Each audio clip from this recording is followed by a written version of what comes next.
ಧರ್ಮಸ್ಥಳದ ಬುರುಡೆ ರಹಸ್ಯದ ಬೆನ್ನು ಬಿದ್ದಿದೆ ಈಗ ಎಸ್ಐಟಿ ಟೀಮ್. ಇನ್ವೆಸ್ಟಿಗೇಷನ್ ಅನ್ನು ಕೂಡ ಚುರುಕುಗೊಳಿಸಿದೆ.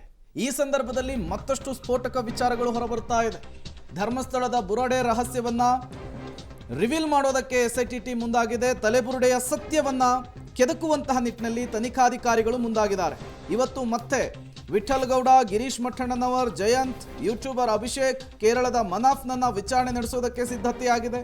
ನಿನ್ನೆ ಯೂಟ್ಯೂಬರ್ ಅಭಿಷೇಕ್ನ ಲ್ಯಾಪ್ಟಾಪು ಮೊಬೈಲನ್ನು ವಶಕ್ಕೆ ಪಡೆಯಲಾಗಿತ್ತು. ವಿಠಲ್ ಗೌಡ, ಜಯಂತು, ಮಠಣ್ಣನವರು, ಮನಾಫ್ ಮೊಬೈಲನ್ನು ಜಪ್ತಿ ಮಾಡಲಾಗಿದೆ. ಮೊಬೈಲ್ ರಿಟ್ರೀವ್ ಮಾಡುವುದಕ್ಕೆ ಈಗ ಎಸ್ಐಟಿ ಟೀಮ್ ಇವರ ಮೊಬೈಲ್ಗಳನ್ನು FSLಗೆ ಕಳುಹಿಸಿಕೊಟ್ಟಿದೆ ಅನ್ನೋದು ಗೊತ್ತಾಗಿದೆ. ಈಗ ಆ ಮೊಬೈಲ್ನಲ್ಲಿ ಈ ಷಡ್ಯಂತ್ರಕ್ಕೆ ಸಂಬಂಧಪಟ್ಟಂತೆ ಏನಾದರೂ ಸ್ಫೋಟಕ ವಿಚಾರಗಳು ಹೊರಬರುತ್ತಾ ಅನ್ನೋದನ್ನು ಕಾದು ನೋಡಬೇಕಿದೆ.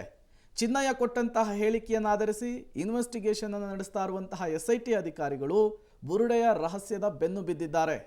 ಈಗಾಗಲೇ ಈ ಪ್ರಕರಣದಲ್ಲಿ ವಿಠಲ್ ಗೌಡ ಜೊತೆಗೆ ಕೇರಳದ ಮನಾಫು, ಅಭಿಷೇಕು, ಗಿರೀಶ್ ಮಠಣ್ಣನವರನ್ನು ತೀವ್ರ ವಿಚಾರಣೆಗೊಳಪಡಿಸಿದ್ದಾರೆ.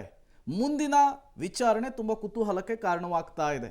ಈ ವಿಚಾರಣೆಯ ವ್ಯಾಪ್ತಿ ಇಷ್ಟಕ್ಕೆ ಸೀಮಿತವಾಗುತ್ತೋ ಮತ್ತಷ್ಟು ಜನರಿಗೂ ಕೂಡ ಇದರ ಬಿಸಿ ತಟ್ಟುತ್ತೋ ಅನ್ನೋದು ಈಗಿರುವಂತಹ ಪ್ರಶ್ನೆ.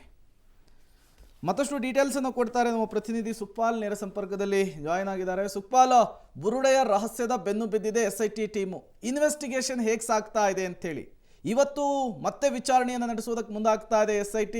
ಈ ಸಂದರ್ಭದಲ್ಲಿ ಈ ವಿಚಾರಣೆಯ ವ್ಯಾಪ್ತಿ ಮತ್ತಷ್ಟು ವಿಸ್ತರಿಸಿಕೊಳ್ಳಬಹುದಾ ಅಂಥೇಳಿ, ಮತ್ತಷ್ಟು ಜನರಿಗೆ ಇದರ ಬಿಸಿ ತಟ್ಟಬಹುದಾ ಅಂಥೇಳಿ?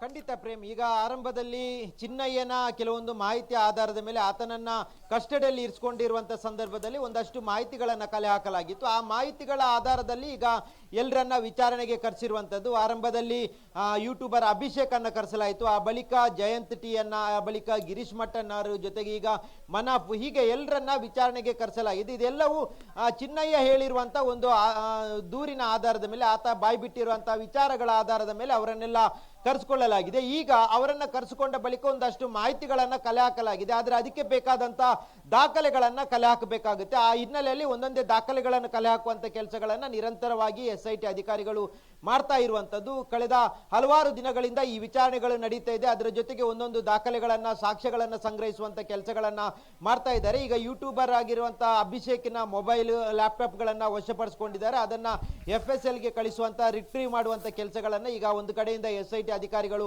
ಮಾಡ್ತಾ ಇದ್ದಾರೆ. ಅದರ ಜೊತೆಗೆ ಈಗ ಗಿರೀಶ್ ಮಠಣ್ಣರು, ಜಯಂತ್, ಮನಾಫ್ನ ಎಲ್ಲ ಮೊಬೈಲ್ಗಳನ್ನ ವಶಪಡಿಸಿಕೊಳ್ಳಲಾಗಿದೆ. ಅದರಲ್ಲೂ ಎಂದಷ್ಟು ಮಾಹಿತಿಗಳು ಸಿಗಬಹುದು, ಅದಕ್ಕೆ ಬೇಕಾದಂತ ದಾಖಲೆಗಳು ಸಿಗಬಹುದು ಅನ್ನುವಂಥ ಹಿನ್ನೆಲೆಯಲ್ಲಿ ಅದನ್ನು ವಿಚಾರಣೆಯ ಭಾಗವಾಗಿ ಬಳಕೆ ಮಾಡಿಕೊಳ್ಳುತ್ತಾರೆ. ಇದರ ಜೊತೆಗೆ ಇದರ ಹಿಂದೆ ಇನ್ನೊಂದಷ್ಟು ಜನ ಇದ್ದಾರೆ, ಅವರನ್ನು ವಶಕ್ಕೆ ಪಡಿಬೇಕು, ಅವರನ್ನು ವಿಚಾರಣೆ ಮಾಡಬೇಕು ಅನ್ನುವಂತಹ ಹಿನ್ನೆಲೆಯಲ್ಲಿ ಅದಕ್ಕೆ ಬೇಕಾದಂತ ತಯಾರಿಗಳನ್ನು SIT ಅಧಿಕಾರಿಗಳು ಮಾಡ್ತಾ ಇರುವಂತದ್ದು. ಇವತ್ತು ಈಗ ಇರುವಂತ 4 ಮಂದಿಗೂ ವಿಚಾರಣೆಯನ್ನ ಮುಂದುವರಿಸ್ತಾರೆ. ಜಯಂತ್, ಅದರ ಜೊತೆಗೆ ಗಿರೀಶ್ ಮಠಣ್ಣರ್, ಮನಾಫ್, ಅಭಿಷೇಕ್, ಹೀಗೆ ಅವರಿಗೆಲ್ಲರಿಗೂ ಇನ್ನು ವಿಚಾರಣೆಗಳನ್ನು ಮುಂದುವರಿಸ್ತಾರೆ. ಅದರ ಜೊತೆಗೆ ಒಂದಷ್ಟು ದಾಖಲೆಗಳನ್ನು ಸಂಗ್ರಹಿಸುವಂತ, ಅದಕ್ಕೆ ಬೇಕಾದಂತ ಸಾಕ್ಷ್ಯಗಳನ್ನು ಸಂಗ್ರಹಿಸುವಂತ ಕೆಲಸಗಳನ್ನ ಮಾಡ್ತಾ ಇದ್ದಾರೆ. ಹೀಗಾಗಿ ಇದರ ಸೂತ್ರಧಾರಿಗಳು ಯಾರು, ಈ ಒಂದು ತಲೆಬುರುಡೆಯನ್ನ ತಂದಿರುವಂತವ್ರು ಯಾರು, ಅದರ ಹಿಂದೆ ಯಾರೆಲ್ಲ ಇದ್ದಾರೆ, ಯಾವ ಕಾರಣಕ್ಕಾಗಿ ಷಡ್ಯಂತರಗಳಾಗಿದೆ, ಇದರೆಲ್ಲ ನಿಖರವಾದಂತ ಮಾಹಿತಿಯನ್ನು ಹಾಕಬೇಕಾದ್ರೆ, ಕಲೆ ಹಾಕಬೇಕಾದ್ರೆ, ವರದಿಯನ್ನ ಸಂಗ್ರಹಿಸಬೇಕಾದ್ರೆ ಈ ಎಲ್ಲ ಸಾಕ್ಷ್ಯಗಳನ್ನ ದಾಖಲಿಸಿಕೊಳ್ಬೇಕಾಗುತ್ತೆ. ಹಾಗಾಗಿ ಇದೆಲ್ಲವನ್ನ ಮಾಡಿದ ಬಳಿಕ ಇದರ